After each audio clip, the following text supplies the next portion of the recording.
Cher Corpatu, en raison du contexte sanitaire, il n'y aura pas cette année de cérémonie de vœux comme celle que nous avons pu connaître les années précédentes. Je sais que vous appréciez ce moment auquel vous participez en nombre, un moment qui nous permet de nous retrouver, de faire un bilan de l'année écoulée et de présenter les perspectives à venir. Aussi, nous avons choisi ce format de vidéo qui, à défaut d'être adapté à toutes et tous, me permet d'être au plus près de vous et dans chaque foyer. Cette crise, qui est loin d'être terminée et qui laissera dans tous les cas de nombreux stigmates, a touché notre village sous tous ses plans.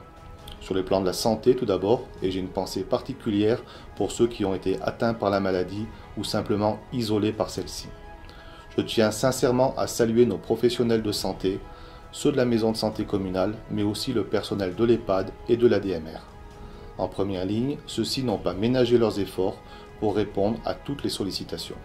Avec une économie largement dépendante du tourisme, notre commune a été touchée de plein fouet par les contraintes de confinement et de fermeture des commerces.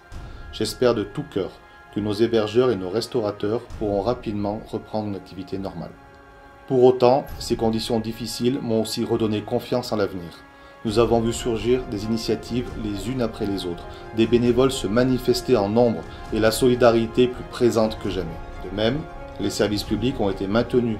L'école, la crèche, l'état civil, l'agence postale, la maison du tourisme dont les chiffres de fréquentation ont explosé au déconfinement, ainsi que les services techniques ont permis de répondre aux besoins de la population.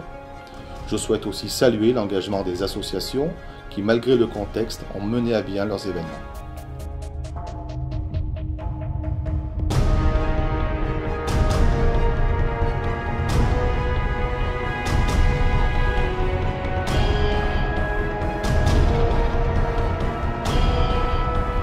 Les travaux ont eux aussi continué et nous avons réceptionné la station d'épuration, les aménagements de la rue de la République. Les réseaux ont été réalisés ancienne route de la Salette, rue de la Forge et rue Passe-Vite et le théâtre de Verdure a pu accueillir ses premiers spectacles en plein air cet été. 2020 était aussi une année électorale et je tiens à remercier la forte majorité des électeurs qui nous ont renouvelé leur confiance.